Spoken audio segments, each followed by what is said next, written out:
mūsu prezidents. Bet jūs kā vairāk redzat? Tā kā cilvēku vai prezidenti tomēr?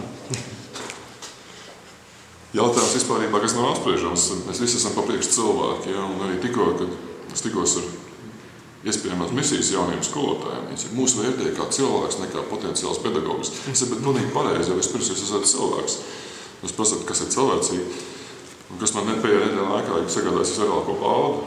Salasīja grozu ar sēnēm, ja? Jūs uzticat no dīķa zivis svaigi, ja? Un izstādīja pīlādzīti, ja? Tas man, ko es izdarīju visas pagājušas svētdien, ja? Un tā jau cilvēku būtība.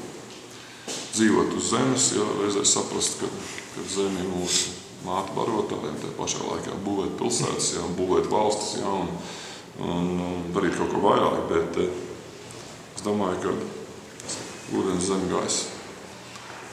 Tas ir tas, kas ir mūsu pamatā.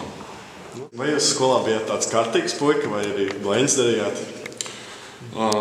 Teiksim tā, man patīk tā tēze, ja, ka blēņas īstenībā dara tikai talantīgi un gudri bērni, ja, jo tie, kas ir mazāk talantīgi un gudri, viņi nav pat spējīgi blēņas izdomāt.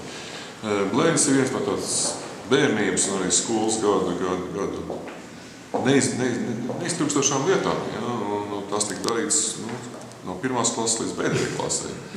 Jo katrā klasē bija savādāks, ja mēs sākam likt. Bija kādreiz tāda spēle, ziniet, kā cīņa uz zirgiem, ja, tad viens ir zirgs, otrs ir jātnieks, ja, tad bija jānogriež nost. Ja, tā bija normāla stundu laikā tas tika darīts, ja, un vēlāk jau pusaužgados blēņas bija drusku tāds nopietnāks. Bet, teiksim, šajos gados jūs vēl projām blēņojaties? Teiksim tā, es labprāt pablēņotos, bet tas nozīmē, varbūt tās tāds intelektuālās blēņas, pajokot, izjokot,